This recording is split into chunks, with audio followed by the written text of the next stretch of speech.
வணக்கம், welcome to my channel தென்றல் Bharathi photography. இந்த ஒரு இன்ட்ரோவே உங்களுக்கு ஒரு நல்ல ஒரு ஃபீல் கொடுத்துருக்கோம் அப்படின்னு நினைக்கிறேன். எவ்வளோ நாளாகுது பார்த்து அப்படின்ற மாதிரி கண்டிப்பாக எனக்கு வந்து ஒரு ஃபீல் இருக்குது. ஏன்னா நம்ம நிறைய ஃப்ரீ கண்டென்ட் ப்ரொவைட் பண்ணும்போதெல்லாம் பார்த்தீங்கன்னா சேனல் நல்லா போயிட்டு இருந்துச்சு. இப்போ அதை ஸ்டாப் பண்ணதால் கொஞ்சம் அப்படி டல்லாகுது. ஓகே, இந்த வீடியோவில் உங்களுக்கு நீங்கள் ஸ்க்ரீனில் பார்த்துட்ருக்கிற இது மாதிரியான 3D டெக்ஸ்ட் எஃபெக்ட்டை க்ரியேட் பண்ணுறது தேவையான 6 PSD ஃபைல் உங்களுக்கு வந்து கொடுக்க போகிறேன். இந்த 6 PSD ஃபைலை நீங்கள் எப்படி டவுன்லோட் பண்ணலாம், எப்படி யூஸ் பண்ணலாம் அப்படின்றது உங்களுக்கு எக்ஸ்பிளைன் பண்ணுறேன். ரொம்ப சிம்பிள் தான். நம்ம ஆல்ரெடி நிறைய வீடியோவில் இதை எக்ஸ்பிளைன் பண்ணியிருக்கோம். இருந்தாலும் புதுசாக வரவங்களுக்கு கண்டிப்பாக இது ரொம்ப யூஸ்ஃபுல்லாக இருக்கும். ஆல்ரெடி நான் பார்த்துட்டேன் அப்படின்றவங்க டேரெக்டாக வீடியோ கீழே லிங்க் போங்க. லிங்க்கை கிளிக் பண்ணினா உங்களுக்கு நம்மளோட சைட்டோட லிங்க் வரும். நம்ம சைட்டில் இதுக்கு உண்டான டவுன்லோட் லிங்க் இருக்கும். டவுன்லோட் லிங்க்கை நீங்கள் கிளிக் பண்ணி டவுன்லோட் பண்ணிக்கலாம்.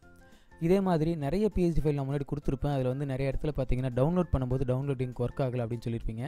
அதெல்லாம் நான் கூடிய விரைவில் ஃபிக்ஸ் பண்ணிடுறேன். என்ன காரணம் அப்படின்னா நம்மளோட சைட் வந்து கொஞ்சம் டவுன் ஆகிடுச்சு. சைட்டில் நிறைய ப்ராப்ளம். அது மட்டும் இல்லாமல் யூடியூப்பில் இந்த மாதிரியான லிங்க்கை ப்ரொவைட் பண்ணுற விஷயங்களை வந்து கொஞ்சம் நிறைய ரெஸ்ட்ரிக்ஷன் பண்ணியிருக்காங்க.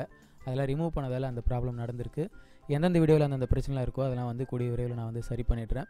எனவே இந்த வீடியோ நீங்கள் பாருங்கள். இந்த வீடியோவில் இந்த 6 விதமான PSD ஃபைல் இருக்கு இல்லைங்களா, இது உங்களுக்கு ரொம்பவே யூஸ்ஃபுல்லாக இருக்கும். அது எப்படி யூஸ் பண்ணலாம் அப்படின்றது உங்களுக்கு எக்ஸ்பிளைன் பண்ணுறேன். ஜஸ்ட் உங்களுக்கு தேவையான அந்த PSD ஃபைலை உங்களோட ஃபோட்டோஷாப்பில் ஓப்பன் பண்ணிக்கோங்க. ஓப்பன் பண்ணிவிட்டு லேயர் பேனலில் பாருங்கள், நிறைய கண்டென்ட் இருக்கும். அதில் உங்களோட கண்டென்ட்டை எடிட் பண்ணுறதுக்கு உண்டான ஒரு லேயர் இருக்கும்.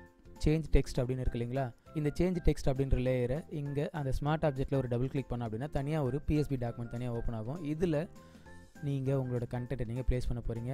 ஃபாண்ட் எதாவது மிஸ் ஆச்சு அப்படின்னா உங்களோட ஃபாண்ட் பேனலில் போய்ட்டு, அதாவது கேரக்டர் பேனலில் போய்ட்டு என்ன ஃபாண்ட்டோ அந்த ஃபாண்ட்டை நீங்கள் காப்பி பண்ணி உங்களோட கூகுளில் நீங்கள் போட்டு ஃப்ரீ டவுன்லோட் அப்படின்னு கொடுத்தீங்கன்னா அந்த ஃபாண்ட் உங்களுக்கு டவுன்லோட் ஆகிடும். டவுன்லோட் ஆனதுக்கப்புறம் அதை இன்ஸ்டால் பண்ணிக்கோங்க. இன்ஸ்டால் பண்ணதுக்கப்புறம் இந்த ஃபைல் ஓப்பன் பண்ணுங்கள். ஃபைல் ஓப்பன் பண்ணிவிட்டு உங்களோட டெக்ஸ்ட்டை நீங்கள் சேஞ்ச் பண்ணுங்கள்.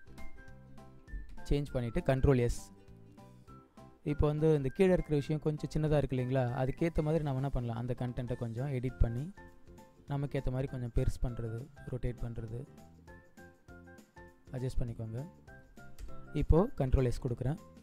Ctrl+S கொடுத்துட்டு Ctrl+W அப்படின்னு கொடுத்தேன் அப்படின்னா இப்போ பார்த்தீங்கன்னா எனக்கு நான் கொடுத்த அந்த டெக்ஸ்ட்டுக்கு இந்த 3D எஃபெக்ட் வந்து அப்ளை ஆகிடும். இது ரொம்பவே சிம்பிள் தான்.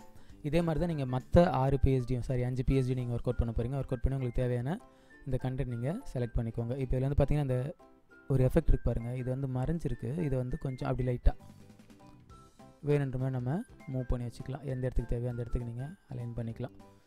ஓகே, ட்ரை பண்ணி பாருங்கள். கண்டிப்பாக இதே மாதிரியான நிறைய 3D டெக்ஸ்ட் எஃபெக்ட் இன்னும் போக போக நிறைய ஃப்ரீ கண்டென்ட் பழைய மாதிரி நம்ம என்னெல்லாம் பண்ணிகிட்டு இருந்தோமோ அதெல்லாம் வந்து திரும்ப நம்மளோட சேனலில் ஸ்டார்ட் பண்ணுறோம். கண்டிப்பாக உங்களுக்கு ரொம்ப யூஸ்ஃபுல்லாக இருக்கும். சப்போர்ட் பண்ணுங்கள்.